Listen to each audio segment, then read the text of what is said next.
Hey guys, I'm back at it again with another video. This video is going to be cryptids that you may or may not have heard of, or at least I didn't hear of before the making of this video.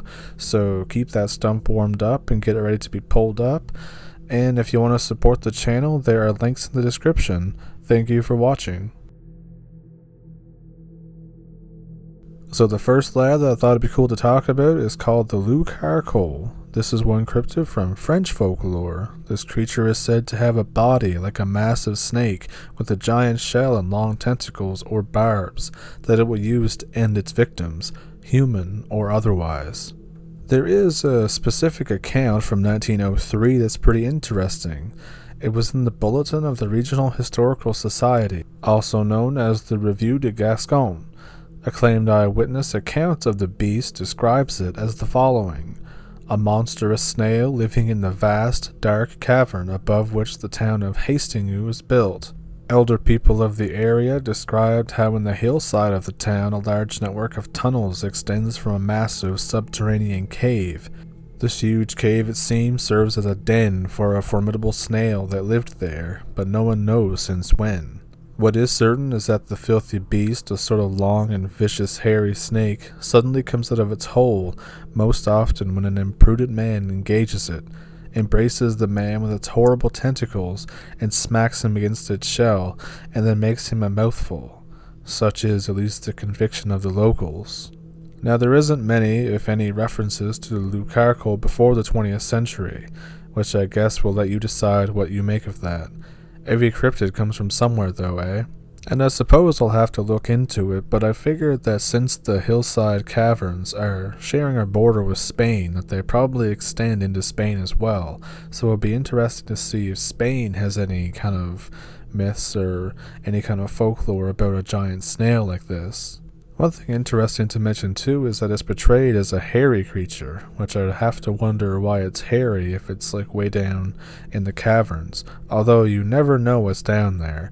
We've heard many stories about just people, other weird hybrids, and crazy creatures that lurk very deep in the caverns in the earth. But the few mentions of it before the 20th century talk about a slime trail left by the beast that you could see in the distance from atop a church tower.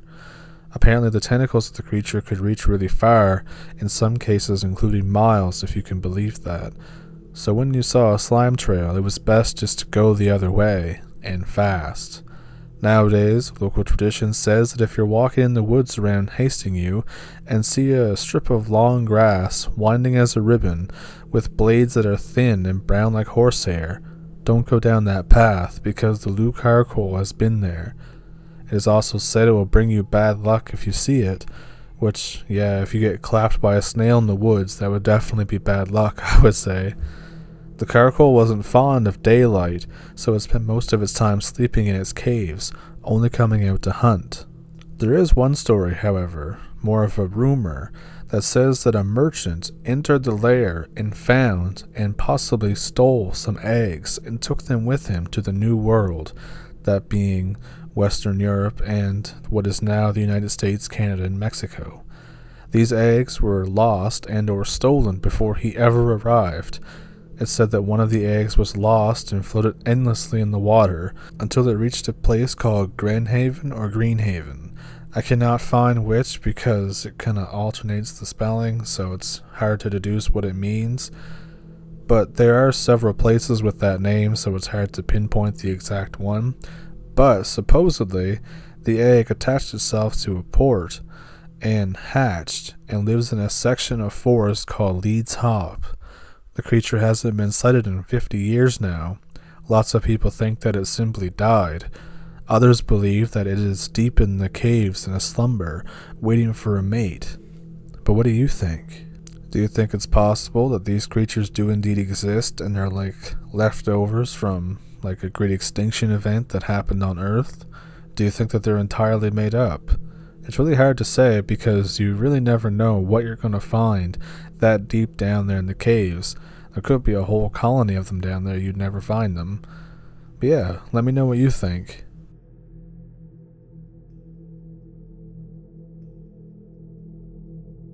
So as we know, the Native American and Aboriginal tribes of North America have thousands of years of traditions, oral stories, art, music, and many other things.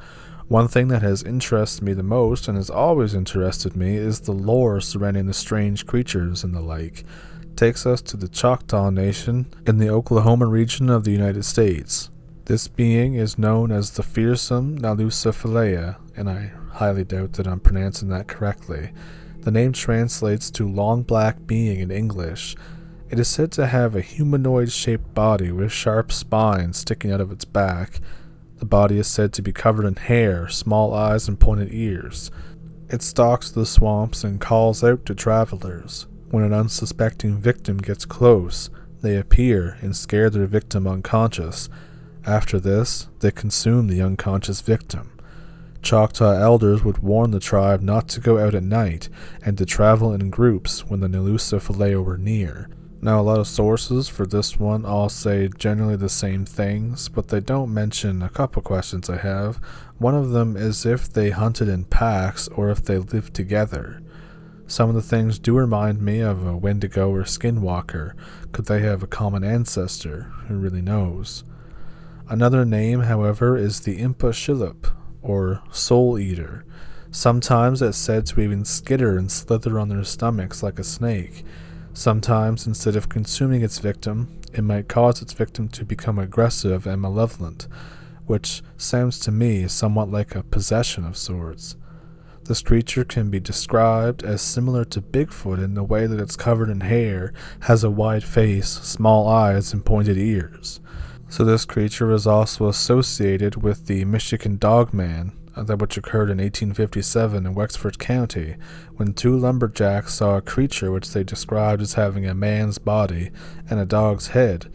It's also been spotted many times in the Upper Peninsula by locals. In 1938 in Paris, Michigan, Robert Fortney was attacked by 5 wild dogs and said that one of them walked on 2 legs. Reports of similar creatures also came from Allegan County in the 1950s and the Manistee and Cross Village in 1967. So in these encounters, you can see how this creature can be related to a dog man or a werewolf type thing, unless, of course, it can do what a lot of Aboriginal creatures can do, and it can shapeshift. I would also assume that when it's out in the swamp, it would probably try to sound like a lost member of the tribe, or more modern day, try to sound like a lost hiker or something in the swamp, so that you go out and try to help it, because it's a lot of people's nature to do so, and it draws you out, and then you just don't come back. Or if you do, you might be possessed by a Nalusa Falaya. So let me know what you think about it down in the comments.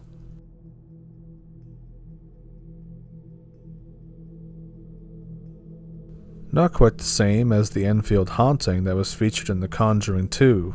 This is the Enfield Horror from Illinois. This has to be one of the stranger creatures I've come across while looking for cryptids to put in this video. It's said that during the early 70s, something terrifying stalked the woods of Enfield, Illinois, which is known for its strange lights, phantom panthers, and of course, in 1973, the Enfield Horror. Henry McDaniel, on April 25, 1973, was the first to at least record an encounter with the beast.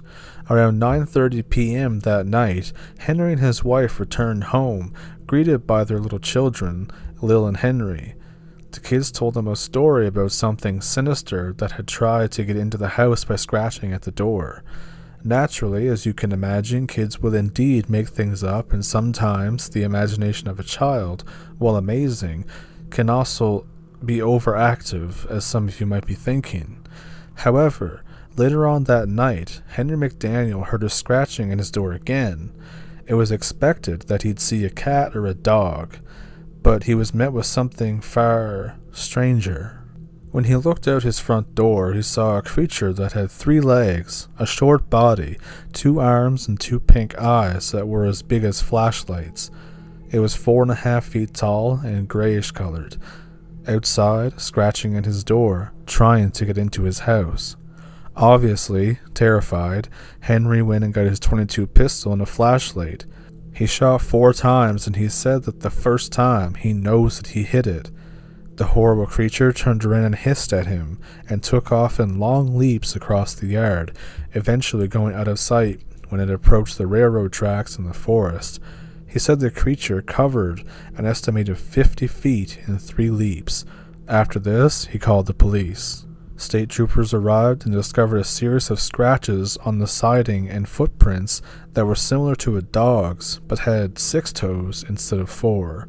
2 of the tracks were 4 inches wide, while the print left by the 3rd foot was considerably smaller. Many people were skeptical of Henry's claims, as one would be, but just 30 minutes earlier there was an attack on a boy. The same creature had ripped apart the child's clothes with the claws on its arms. The talons on the toes had shredded the kid's shoes as well. And as a side note, can you just imagine walking at home at night and this big-ass thing comes out of the bushes and just rips off all your clothes and just pieces out again? No way would your parents believe you.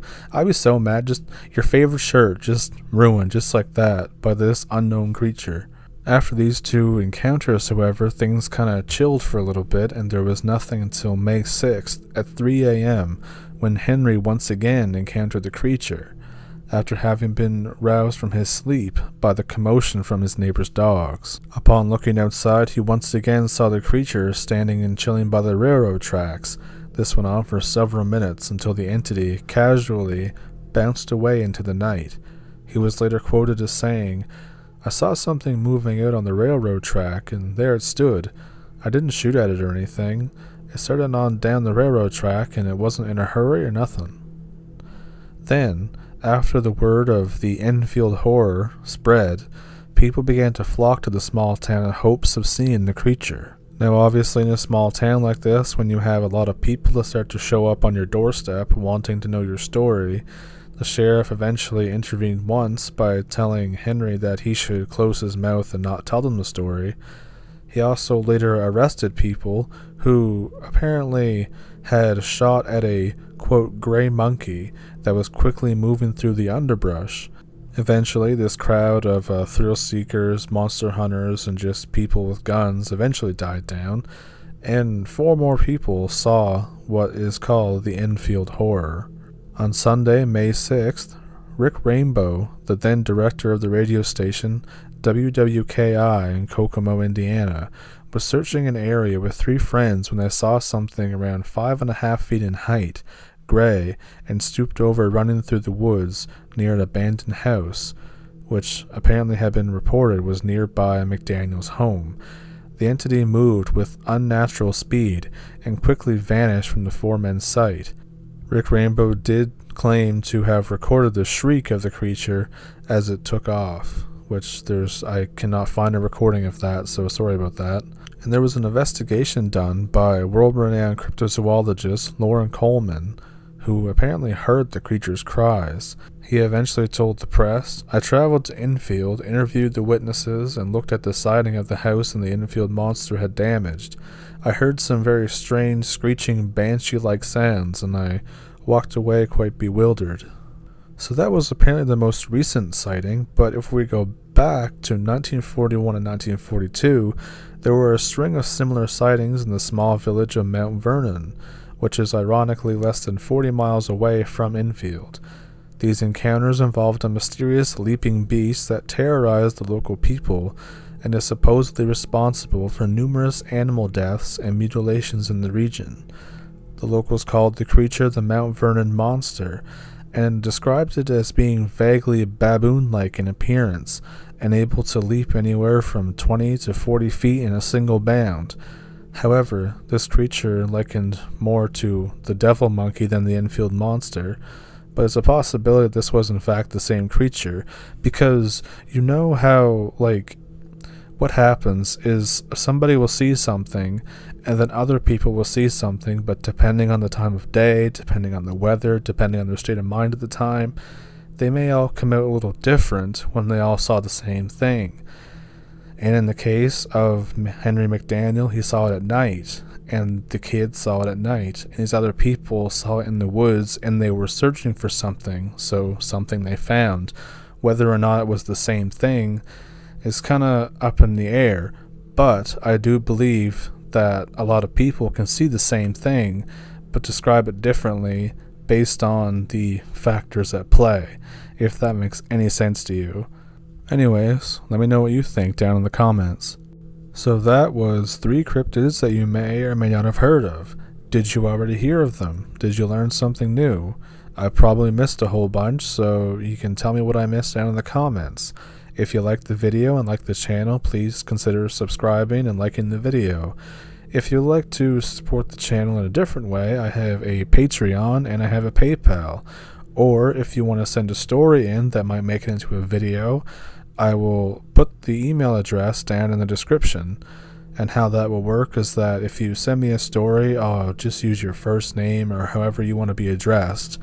And I'll say it was emailed to me by da-da-da-da-da.